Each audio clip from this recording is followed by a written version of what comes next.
Halo semuanya, apa kabar kalian hari ini? Semoga semuanya dalam keadaan sehat dan selalu semangat.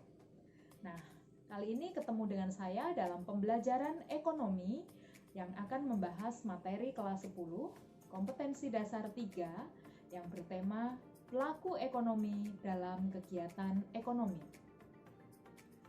Pembelajaran hari ini memiliki 3 tujuan pembelajaran. Yang pertama adalah menjelaskan produksi, distribusi, dan konsumsi sebagai kegiatan ekonomi. Yang kedua, menjelaskan peran pelaku kegiatan ekonomi. Dan yang ketiga, menjelaskan diagram interaksi antar pelaku ekonomi atau circular flow diagram. Nah, hari ini kita akan fokus pada tujuan pembelajaran yang kedua ya, yaitu peran pelaku kegiatan ekonomi. Sebelumnya kita akan bahas dulu tentang kegiatan ekonomi. Apa saja yang termasuk sebagai kegiatan ekonomi?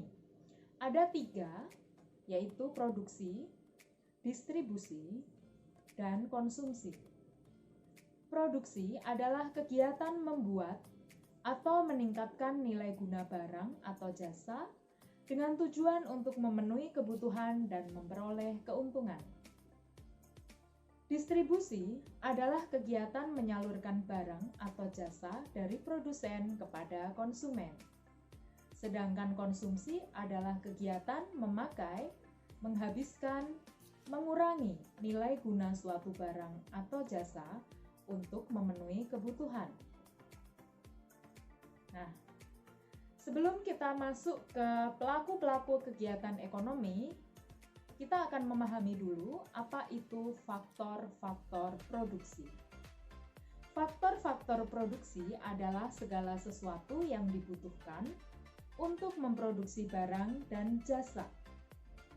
Faktor produksi ada 4, yaitu faktor produksi alam yang meliputi tanah, air, udara, hutan, barang tambang. Balas jasa untuk faktor produksi alam adalah sewa atau disebut juga rent. Yang kedua, faktor produksi tenaga kerja. Faktor produksi tenaga kerja adalah tenaga-tenaga kerja yang dipakai oleh perusahaan untuk memproduksi suatu barang atau jasa. Ada beberapa jenis tenaga kerja yang dibedakan menurut kualitasnya atau menurut sifat kerjanya. Ada tenaga kerja terdidik, tenaga kerja terlatih, atau tenaga kerja tidak terdidik dan tidak terlatih. Menurut sifat kerjanya, ada tenaga kerja rohani dan ada tenaga kerja jasmani. Balas jasa untuk faktor produksi tenaga kerja disebut upah atau gaji atau wages. Yang ketiga adalah faktor produksi modal atau capital. Faktor produksi modal dapat dibedakan menurut sumbernya, yaitu modal sendiri atau modal asing, menurut bentuknya, yaitu modal konkret atau modal abstrak, menurut sifatnya, yaitu modal tetap dan modal lancar, dan menurut kepemilikannya, yaitu modal individu atau modal masyarakat. Faktor produksi yang keempat adalah faktor produksi keahlian atau kewirausahaan, sering juga disebut skill atau entrepreneurship. Faktor produksi kewirausahaan adalah keahlian atau kemampuan seseorang untuk mengkoordinasikan faktor-faktor produksi yang ada supaya dapat menghasilkan dan memperoleh keuntungan. Orang yang disebut wirausaha harus memiliki sifat-sifat seperti kreatif, ulet, disiplin, pantang menyerah, dan juga rajin. Balas jasa untuk faktor produksi keahlian adalah keuntungan atau laba, atau disebut juga profit. Balas jasa untuk faktor produksi modal disebut bunga modal atau interest. Nah, sekarang kita lanjutkan pada pelaku-pelaku kegiatan ekonomi.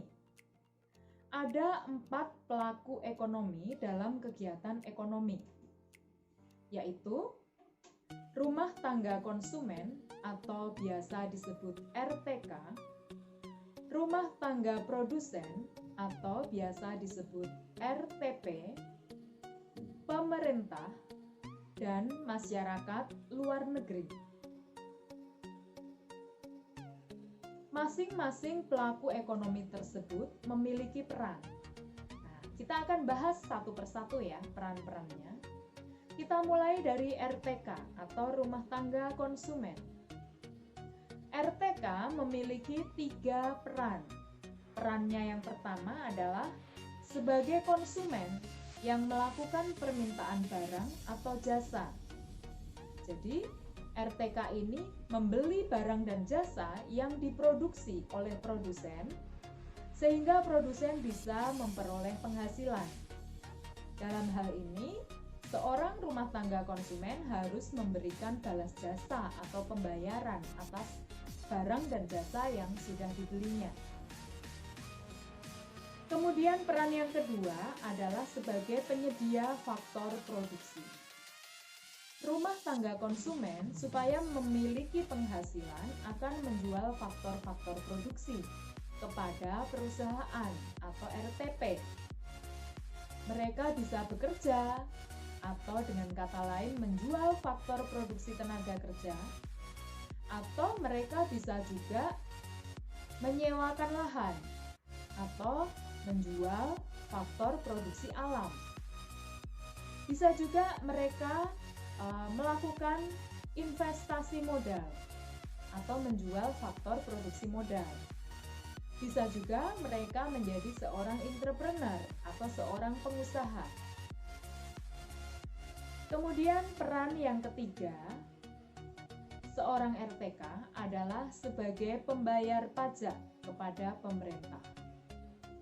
Jika mereka bekerja, gaji atau upah mereka akan dipotong untuk membayar pajak penghasilan. Jika mereka menyewakan lahan, maka mereka juga harus membayar pajak penghasilan dari hasil penyewaan lahan tersebut. Begitu pula kalau mereka mendapat bunga modal ataupun keuntungan sebagai seorang entrepreneur. Nah, itu ya peran pelaku ekonomi untuk rumah tangga konsumen. Kita lanjutkan yang kedua, peran pelaku ekonomi untuk rumah tangga produsen atau RTP. Ada 4 peran. Yang pertama adalah sebagai penyedia barang dan jasa. Jadi, RTP ini yang membuat barang dan jasa untuk memenuhi kebutuhan masyarakat. Dengan menjual barang dan jasa ini, maka RTP memperoleh penghasilan dari keuntungan yang mereka dapatkan. Peran yang kedua adalah sebagai pemakai faktor produksi. Kalau tadi RTK menjual faktor produksi, maka RTP ini adalah pembelinya, membeli faktor produksi dari RTK. Menggunakan tenaga kerja, menggunakan modal, menggunakan entrepreneurship, atau menggunakan faktor produksi alam yang dijual oleh rumah tangga konsumen. Yang ketiga, sebagai pembayar pajak. Perusahaan dalam memproduksi barang itu juga dikenai pajak kepada pemerintah. Dan yang keempat, sebagai agen pembangunan negara. Artinya apa? Perusahaan atau rumah tangga produsen memiliki peran untuk membantu pemerintah memenuhi kebutuhan masyarakat, membangun negara, meningkatkan pertumbuhan ekonomi. Rumah tangga produsen tidak jarang juga ikut terlibat membangun negara dengan membangun jalan, menyediakan listrik, atau memberikan beasiswa kepada anak-anak yang ingin bersekolah atau kuliah yang tidak mampu. Nah, dalam hal ini berarti rumah tangga produsen atau perusahaan ini sudah berpartisipasi dalam pembangunan negara, menjadi partner bagi negara untuk membangun negara. Berikutnya, peran pelaku ekonomi yang ketiga adalah pemerintah. Pemerintah memiliki 4 peran. Sebagai konsumen, artinya pemerintah juga melakukan konsumsi untuk memenuhi kebutuhan pemerintah, membeli perlengkapan kantor, membeli alat-alat, membeli mobil dinas, perumahan dinas, dan seterusnya. Maka dalam hal ini pemerintah adalah RTK. Pemerintah berlaku sebagai konsumen.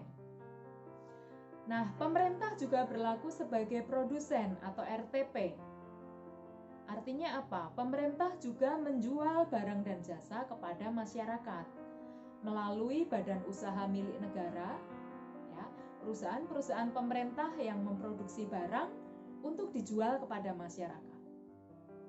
Kemudian yang ketiga, pemerintah berperan sebagai pembuat kebijakan, mengatur dan memberi subsidi kepada masyarakat.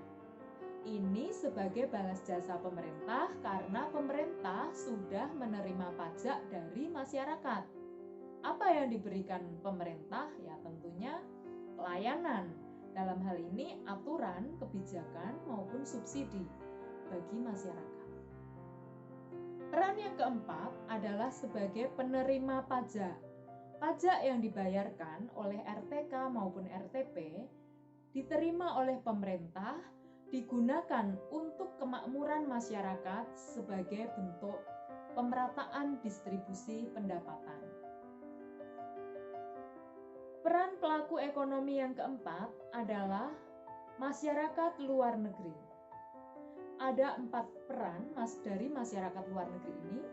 Yang pertama, melakukan kegiatan ekspor impor barang. Negara kita bisa mengekspor barang ke luar negeri atau membeli barang dan jasa dari negara lain. Kemudian, masyarakat luar negeri juga berperan untuk memberikan pinjaman luar negeri. Jika kita kesulitan keuangan, maka kita bisa meminjam dari masyarakat luar negeri, dari negara lain. Peran yang ketiga adalah melakukan ekspor impor jasa atau tenaga kerja. Tenaga kerja di Indonesia dapat bekerja di luar negeri. Begitu pula apabila kita membutuhkan tenaga kerja asing, orang asing dapat bekerja di negara kita. Maka dalam hal ini, masyarakat luar negeri memiliki peran untuk ekspor impor jasa tenaga kerja. Peran yang keempat adalah memberi bantuan luar negeri. Apabila negara kita sedang ditimpa bencana, kesulitan keuangan, maka bisa jadi warga atau negara lain memberikan sumbangan, memberikan hibah atau bantuan kepada negara kita. Nah, ini mengenai peran dari pelaku-pelaku ekonomi dalam sebuah negara. Semoga cukup jelas ya. Nah, untuk tujuan pembelajaran yang ketiga yaitu bagaimana hubungan antar pelaku-pelaku ekonomi ini dalam sebuah circular flow diagram akan kita bahas dalam video selanjutnya. Terima kasih. Sampai jumpa. Tetap semangat dan salam keseimbangan.